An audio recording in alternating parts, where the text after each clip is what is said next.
Welcome to a journey exploring the unsolvable mysteries hidden within. In today's video, we will step into the mysterious house in Amityville, where dark secrets and chilling tales still echo. Next, you'll learn about the mysterious disappearance in Deerfield, a case that has shaken the community and remains unsolved.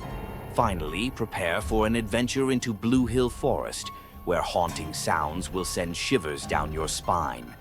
So sit back, turn off the lights, and let your imagination soar with these eerie stories.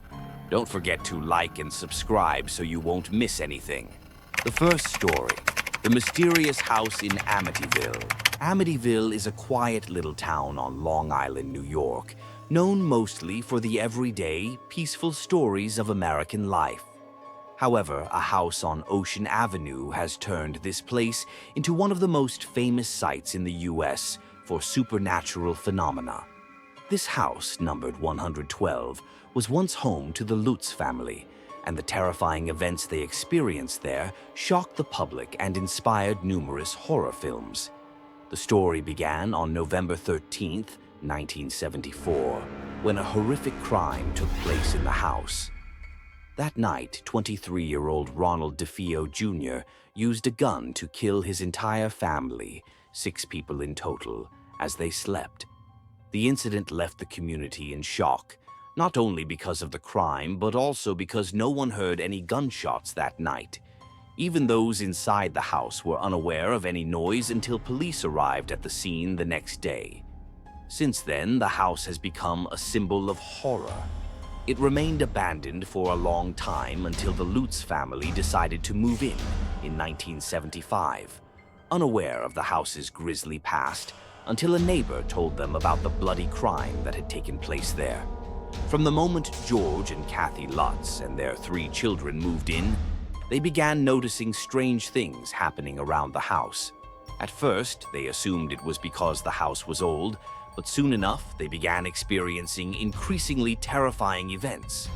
Not just mysterious sounds, but clear supernatural occurrences that left them bewildered and fearful. George Lutz, the father, was the first to feel a chilling change in the house. He noticed an inexplicable coldness that filled the entire home, particularly the basement. Despite their attempts to heat the room, it remained oddly cold, as if something hidden lay beneath the floorboards.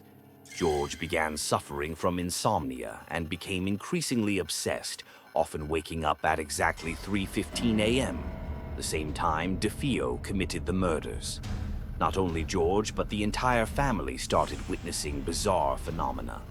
Windows would mysteriously open wide at night, even though they were locked. A foul stench would come from random places in the house, and strange green slime appeared mysteriously on the walls. These markings could not be cleaned, leaving the family in a constant state of fear. The youngest Lutz daughter, Missy, was the only one seemingly unafraid. She frequently talked to an imaginary friend she called Jody.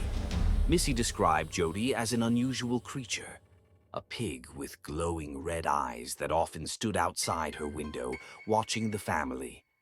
Each time Missy mentioned Jody, Kathy would shiver, as her daughter's expression and demeanor seemed like she was lost in another world. George also started seeing strange, dark shadows gliding through the house, with red eyes staring at him through the windows at night.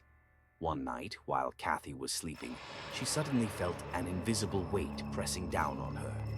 Unable to move, she saw a shadowy figure hovering over her. Terrified, she tried to scream, but couldn't make a sound. The next morning, she found bruises on her body, as if someone had grabbed and squeezed her tightly. When she told George, he dismissed it as a nightmare. The Lutz family's fear escalated when they decided to invite a priest to bless the house. However, the moment the priest stepped into the living room, he felt an intense chill and heard a powerful voice in his mind saying, "Get out!" Sensing danger, he quickly left and advised the Lutz family not to stay in the house. However, financial constraints prevented them from leaving immediately, forcing them to endure the horrifying occurrences for a few more weeks. One of the most terrifying events happened on Halloween night. George and Kathy awoke in the middle of the night to loud noises coming from downstairs. When they went to investigate, they found their belongings scattered everywhere, as if an unseen force had ransacked the house. They quickly gathered their things, packed up their children, and left the house in the dead of night. On their way out, they heard the laughter of a child echoing inside their car, even though their children were all sound asleep. The laughter continued intermittently, and at times they saw a pair of red eyes glaring at them in the rearview mirror. That night, they left the Amityville house for good, never to return. The story of the Amityville house has become one of the most famous legends of demonic and supernatural activity in the United States. Some believe the Lutz family fabricated the story for attention and profit from books and films. But the tale undeniably left a deep mark and instilled fear in Americans, especially around Halloween. Over the years, the house has changed owners several times, yet tales of strange phenomena persist. Neighbors often report seeing shadowy figures at the windows at night or hearing eerie footsteps and whispers coming from inside, despite no one being there. Today, the house has been renovated and its number changed, but to many, the story of Amityville remains a lasting testament to the unexplained, especially on Halloween night, when the boundary between worlds is thinner than ever. The second story, the mysterious disappearance in Deerfield. Deerfield is a small, secluded town in Indiana, USA, known for its tree-lined streets and peaceful atmosphere. However, it became the center of one of the most chilling and mysterious disappearances on Halloween night in 1988. Those who know the story can't forget that fateful Halloween when 16-year-old Jake Matthews vanished without a trace, leaving Deerfield forever changed. Jake Matthews was a cheerful, kind-hearted teenager from a modest family. He loved video games and occasionally helped with family chores. Everyone in town liked Jake, not only for his friendliness, but also for his sincere smile. As Halloween approached, Jake and his friends planned to go trick-or-treating and enjoy the town's festivities, as they did every year. But in the weeks leading up to Halloween, Jake's friends noticed something strange about him. He had become quieter and often looked towards Cedar Hollow Woods, a dense forest on the town's west side. Jake told his friends he felt like someone, or something, was watching him from the woods, giving him chills whenever he passed by. On Halloween night, Jake dressed as a dark knight and went out with his friends as usual. The kids went from house to house in the neighborhood, happily collecting candy and chatting with adults. Near the end of the night, Jake's group decided to take a shortcut through Cedar Hollow Road to visit an old, abandoned house rumored to be haunted. The house, long abandoned, had a dark history, with rumors that its former owner had died under mysterious circumstances. Jake had been fascinated by the house since he was a child. That Halloween night, when his friends hesitated, he walked boldly toward it. His friends reluctantly followed, but as they neared the house, they began to feel uneasy. The air around the house grew cold and stifling, and the sound of wind rustling through the dry branches created an eerie, unsettling atmosphere.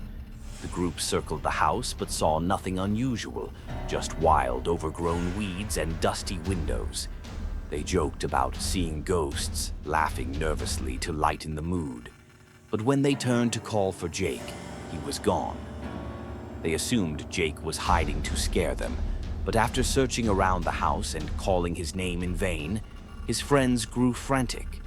That night, they ran back to town and alerted his family and the local police. A massive search ensued, with Deerfield residents carrying flashlights as they combed through Cedar Hollow, searching every corner for Jake. Strangely, no trace of Jake was found. It was as if he had vanished into thin air. In the weeks following Jake's disappearance, police conducted thorough investigations but found no clues. The abandoned house was sealed off and inspected, but nothing indicated that Jake had ever been there. The Matthews family and Deerfield residents organized vigils and marches, praying for Jake's safe return. Yet as days passed, hope faded, and the haunting memory of that Halloween night only grew more profound.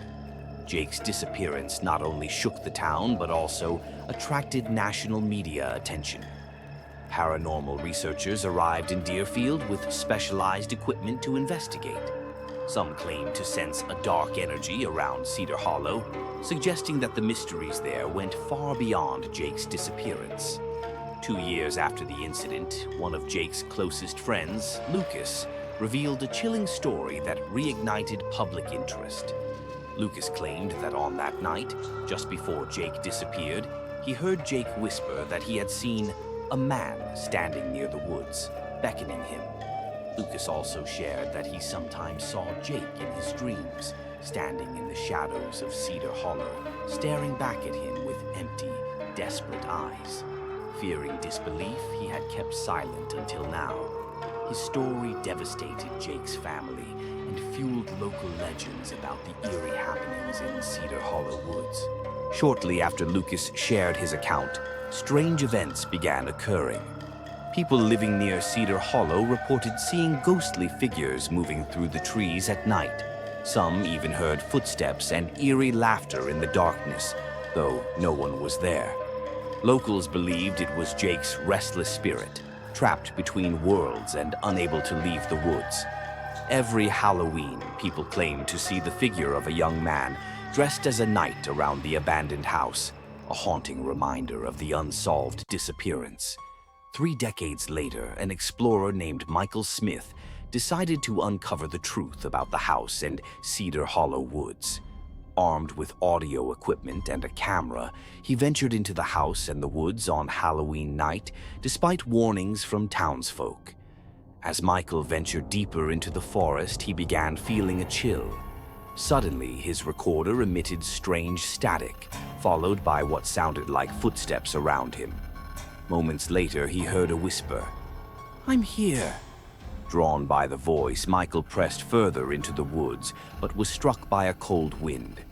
In that instant, he saw the shadowy figure of a young man in knight's attire, standing a short distance away, staring intently at him. Terrified, Michael turned and fled the forest, only to discover that his recorder had stopped working. Michael later shared his eerie experience with the media, but he had no evidence as all his equipment had inexplicably malfunctioned. Following his story, the town of Deerfield officially restricted access to Cedar Hollow Woods and the abandoned house each Halloween to prevent further disappearances. To this day, the disappearance of Jake Matthews remains an unsolved mystery.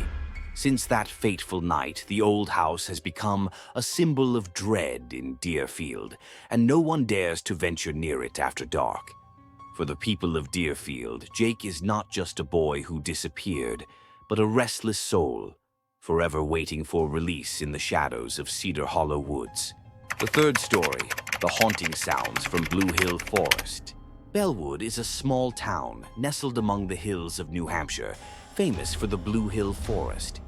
By day, the forest is lush and green, seemingly harmless. But every year, on Halloween night, Bluehill transforms into a place no one dares enter due to eerie, chilling phenomena. According to town legends, each Halloween night, strange sounds echo from deep within Bluehill Forest. Soft weeping and the haunting laughter of a young girl. These sounds drift mysteriously, sometimes close, sometimes far, and eerily enough, they seem to come from completely empty spaces. Anyone who ventures near feels an intense chill, as if something invisible is watching them. No one truly knows the origin of the crying or laughter. Some say it's the ghost of a girl who got lost in the forest and never found her way out. Others speculate she was the victim of a mysterious disappearance years ago. Whatever the truth, these ghostly sounds have made Bluehill a forbidden place on Halloween. In 1982, a group of 5 friends decided to defy the warnings and uncover the truth. They brought a video camera, flashlights, and recording equipment, confident it would be an exciting adventure. Among them was Lisa, a brave young woman who led the way, initiating this exploration. They planned to meet at the forest's edge at 11 p.m. and ventured into the woods under a faint, eerie moonlight. As they walked deeper into the forest, the friends began hearing odd noises. At first, it was just the rustling of leaves, but the deeper they went, the clearer the faint laughter, and then the sobbing became. A chilling cold enveloped them, and their flashlights flickered and then died. Darkness closed in around them, and the ghostly sounds grew closer. They tried to stay calm, using their camera to capture what was happening. But then, from somewhere, a strange voice emerged in the recording, freezing them in place. It was the voice of a young girl, weak but clear, calling each of them by name. Lisa, James, David, Michelle. The voice seemed to come from all directions, repeating their names in a haunting rhythm. The group was terrified, wondering how a stranger could know each of their names. James, one of the friends, mustered the courage to shout, "Who are you?" But only faint, chilling laughter answered, echoing through the darkness, growing louder, colder, and more menacing. The group began to run, yet every path seemed to lead them back to the same place. The feeling of being trapped within the forest intensified with each step. The following morning, town residents found the group's video camera lying in the grass near the forest's edge. The camera was still running, capturing frantic shouts and footsteps as they desperately fled from something unseen. But strangely, none of the friends appeared in the footage, even though the entire journey had been recorded. The police conducted a large-scale search, but found no trace of the group. It was as if they had vanished into thin air, swallowed by the haunted forest. The camera was the only remnant, its recording echoing the girl's voice, repeating, "Lisa, James, come back, come back." Since then, Bluehill Forest has been a forbidden zone. The people of Bellwood believe it to be cursed, warning one another never to enter the forest on Halloween. Those who've heard the ghostly sounds say it's like an invitation from the other side, always waiting for those who dare to challenge the forest's curse. Every Halloween, townspeople retell the story of Bluehill, but no one ever attempts to explore it again. Bluehill has become a place no one wants to mention, as anyone who hears the call from the forest never returns. Thank you for watching today's story. I hope these chilling experiences have made you reflect on fears and trust in life. If you enjoyed this video, don't forget to hit the like button and share your thoughts in the comments below. Be sure to subscribe to my YouTube channel so you don't miss out on more engaging stories and interesting content in the future. Thank you for your support, and I look forward to seeing you in the next video.